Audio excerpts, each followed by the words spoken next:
Outlet पर होगा आपके सारे फिजिक्स के इंस्टीट्यूट मैथ्स का सफाया। बस अपने फोन से क्वेश्चन की फोटो खींचो, क्रॉप करो और तुरंत वीडियो सोल्यूशन पाओ। डाउनलोड कीजिए डाउटनेट ऐप अभी या फिर व्हाट्सएप कीजिए अपने डाउट्स 8 400 400 400 पर। यहाँ पर हमारे पास एक fill in the blanks type का क्वेश्चन दिया हुआ है जिसमें कि एक स्टेटमेंट है और उस स्टेटमेंट को हमें कंप्लीट करना है। तो हमारे पास जो स्टेटमेंट दे रखा है वो क्या है कि the freezing point of solution is dash than the boiling point of pure solvent.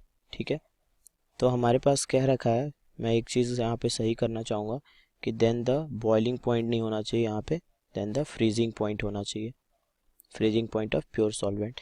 तो हमारे पास हमसे पूछा गया है कि फ्रीजिंग पॉइंट किसी सॉल्यूशन का घट जाता है या बढ़ जाता है than the freezing point of pure solvent. ठीक है, तो हम सबसे पहला स्टेटमेंट में जो लिखना चाहूँगा वो क्या है कि सॉल्यूशन में दो चीज़ें होती है, एक सॉल्वेंट मॉलिक्यूल्स होता है और सॉल्यूट होते हैं। ठीक है, तो जब हम नॉन वोलाटाइल सॉल्यूट हम ऐड करते हैं, non volatile solute is added in solvent, then vapor pressure of solvent is decreased, vapor pressure of solvent is decreased, vapour pressure जो होता है सॉल्वेंट का कम हो जाता है। अब इसका सिग्निफिकेंस क्या है यहाँ पे ये मैं अभी समझाना चाहूँगा। फ्रीजिंग पॉइंट हम जानते हैं वैसा टेम्परेचर होता है जहाँ पे pure liquid is in equilibrium with pure solid. ये वो टेम्परेचर है जहाँ पे प्योर लिक्विड और प्योर सॉलिड जो होते हैं वो एक दूसरे के साथ इक्विलिब्रियम पे होते हैं। ठीक है, और इक्विलिब्रियम पे होते हैं तो क्या होता है यहाँ पे कि अगर अगर वाटर को या फिर किसी सॉल्वेंट को अगर सॉलिड फॉर्म में लाना है तो वहाँ पे क्या होगा, उसको एक क्रिस्टलाइन स्ट्रक्चर में फॉर्म करना पड़ेगा।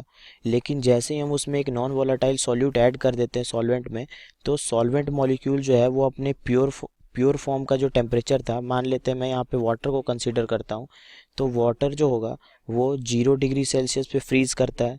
ठीक है, लेकिन जब उसमें एक नॉन वोलाटाइल सॉल्यूट में ऐड कर दूंगा तो वाटर के जो मॉलिक्यूल्स हैं वो 0 डिग्री सेल्सियस पे अपने आप को क्रिस्टलाइन फॉर्म में नहीं ला पाएंगे, मतलब एक केज लाइक स्ट्रक्चर बनाना चाहिए उनको प्योर सॉलिड में, मतलब आइस का फॉर्मेशन करने के लिए, लेकिन वो वैसा फॉर्म नहीं कर पाते हैं क्योंकि वहाँ पे एक सॉल्यूट का पार्टिकल्स आ जाता है और वो सॉल्यूट का जो पार्टिकल्स आता है वो उसको क्रिस्टलाइन फॉर्म में आने नहीं देता है।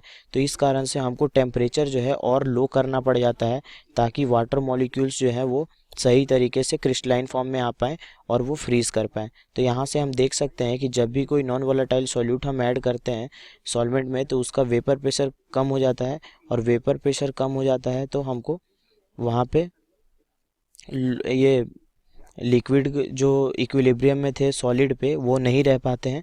तो हमको सॉलिड फॉर्म में इक्विलिब्रियम में लाने के लिए हमें जो फ्रीजिंग पॉइंट है उसको और लोअर करना पड़ता है, मतलब टेम्परेचर और डिक्रीज़ करना पड़ जाता है ताकि वो प्योर सॉलिड लिक्विड और प्योर सॉलिड जो है वो उसके साथ इक्विलिब्रियम में आ पाए।